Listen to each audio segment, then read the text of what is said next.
Hello, green owls. Greetings and salutations. It's Dee Dee. Hi. So this quickish, I tend to ramble, video is about my October tarot decks. Okay. I have two mass market October autumnal tarot decks that I like. They are both low Scarabeo. So we have the Ludy Lescot Tarot and the Royo. So art by Ludy Royo. And the art on this and the creator on this is Ludy. So it's an outsourced deck, as far as I understand. Not the expert, I don't know. And I'm pulling deep memories, not sure. So let's take a look. So these are mass market, as I said. These are well shuffled and well loved. They come out a few times a year. So let's take a fan. Give these a fan. You can kind of see they've got thin borders, they've got icons and numbers. Roman numerals for the majors.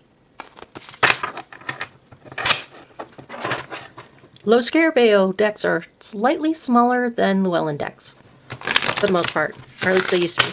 These are a little easier for my hands to handle with some of my deficits. And we pulled Justice.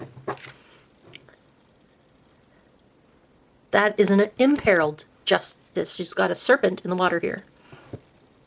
So she's imperiled. Come on, Justice. Hold on. And the crossing card is the Seven of Pence. Justice crossed by Seven of Pence. Let me think on this for a second. Seven of Pence.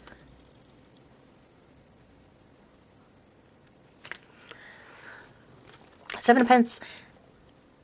In an RWS leaning system, I always have a flash rave of You Harvest. So, how do you block Justice with a Harvest card?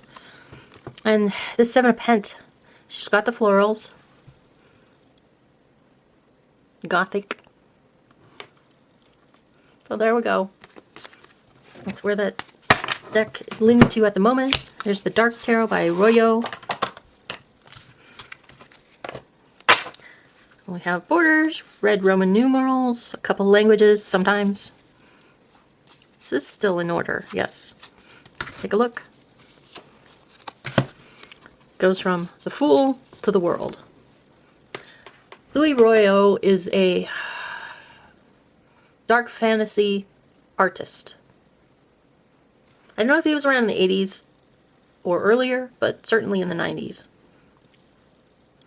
So this gives me a couple of quick hit vibes. This gives me, what's that movie, Stardust with Pfeiffer? And this gives me a couple different vampire movies, or in that genre. So we have kind of like a, what's the word? Displaced looking nun. She's got nun clothes. Oh, that was serpent. So that's some peeks at the Dark Tarot. Shuffle 1. We shuffle 2. We shuffle 3. One more.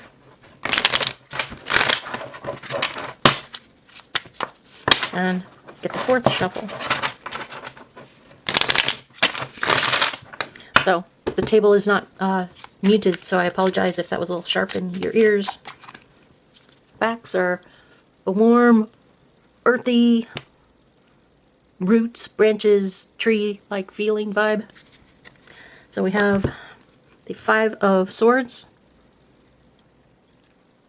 crossed by the Five of Pence. So you got stirring up trouble out in the cold. That's what that deck wants to feel like. Alright. Next deck is Indie. This is a Tuck Box out of a creator. I think he's Canadian. Don't quote me. This is in order. Here's the backs. And I applied edging. So I did it by suit, so you can kind of see that. This is a sepia tone deck. Just bones. There's the Fool. There's the World. Four of Swords. Pippish, for sure. Page of Cups. You got a fish impression in there. Knight of Swords. Three of Swords. Pippish. And you've got these elemental things. I kind of ignore them. Let's give this a shuffle.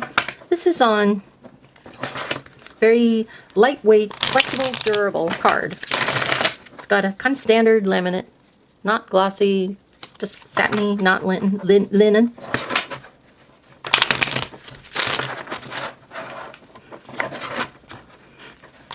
So, creator is Matthew Pazzol. And he has continued in this world. He's done an oracle deck or two, and expansion packs and such. But this deck is a complete story in this universe for me. So I wouldn't necessarily... I haven't been compelled to expand in this universe, but I use it. It is very... I pull this deck very much from October till Easter. Maybe earlier, maybe not Easter, maybe just through February. Bones, sacred geometry, elements. It's got fun stuff. That was supposed to be 3. So we've got 8 of Wands crossed by Knight of Wands. So there we go. Sacred geometry. You can count sticks. And we've got a horned knight. And it could be like serpent tails. You can peer and scry deeper into the art.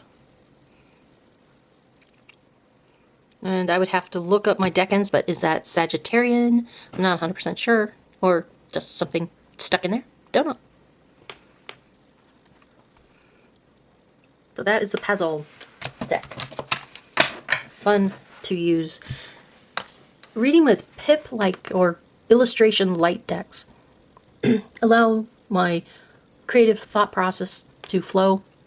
Gives me a bit of story prompts and fantasy fodder. Okay, 2 more. Next in indie. Gothic Tarot, Joseph Vargo. And this deck, the cards that are green are some of my favorite cards in my collection. Let's take a look. So this is a US printed deck. You can pause and read if you're interested. There is a larger guidebook for this deck, I think. And I think that did not surprise my relocation, if I remember having it. It's a little board E card. They've got good flex. They snap back. I've shuffled this many times, and it hasn't creased. So we can take a look. We've got what the 3 of Wands looks like. Pip. There's the 5 of Cups. Less pip. It's illustrated story. We've got the Hermit. Nice details, right? And 4 of Swords. RWS with details. In the Gothic style. And we have 7 of Wands. Okay. I'm going to find, I'll just flip through and find some green ones, just because. I should have them separated out, but you know what? I don't prepare, I don't edit. And I appreciate any time you spend watching my videos. Leave me a comment, because if you have any of these decks, the Fool. Booyah, the Fool. So detailed, almost Green Man-like on the archway. The black wolf, the tower behind, so good. The ravens on top, so good. 10 swords, you're dead. The devil, green. It's fun. It's, what's the word? Kitschy? Camp. It's campy. That's nice. Queen of Wands. Booyah! And she's got the money pieces that are gray. I love that hair.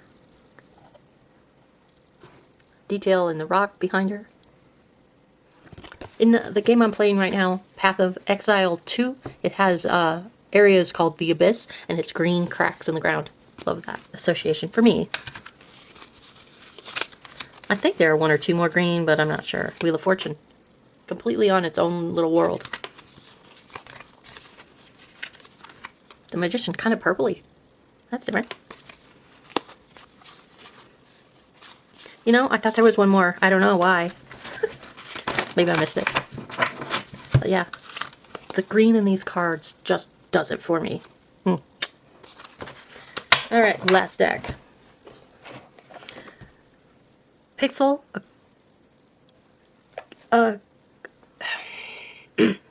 Pazzol Occult Neon Moon. This tarot deck is grungy, grimy, cyberpunk, AI dystopia. So we have vials, zents, arms. So it's got renamings. That kind of makes sense. I mean, you've got the renamings right here. Arms for swords, wires for wand, sparks. Cups, vials, zents for pentacles.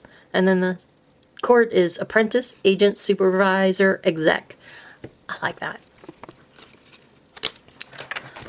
So I edged this deck personally. It didn't come this way. That's some kind of ink. I don't know which. Standard card, not linen, but such a cool color palette.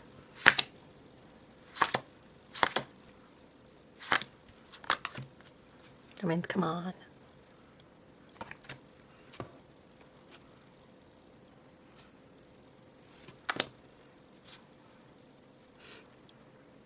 Someone's sitting in a lotus position for the 4 of Swords. That kind of works. And we've got the King of Swords.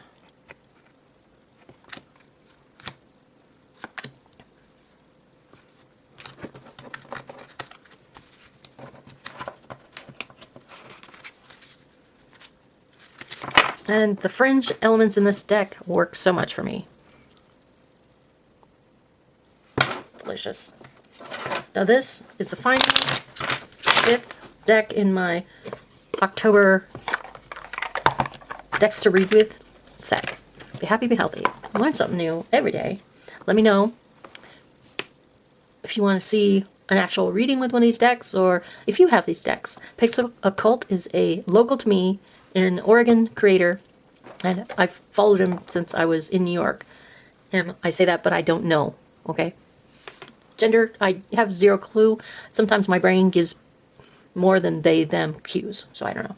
Pazzol Occult has a handful of decks, and some Lenormands and an Oracle. Fun creator. I'm a completionist collector, but my budget does not allow me to collect the rest of their deck creations. I would. I've got the Sinking Wasteland and maybe one other. I'll have to look at that. I have a post-it to make a creator-specific collection deck video. But be happy, healthy, learn something every single day. Peace. Ciao.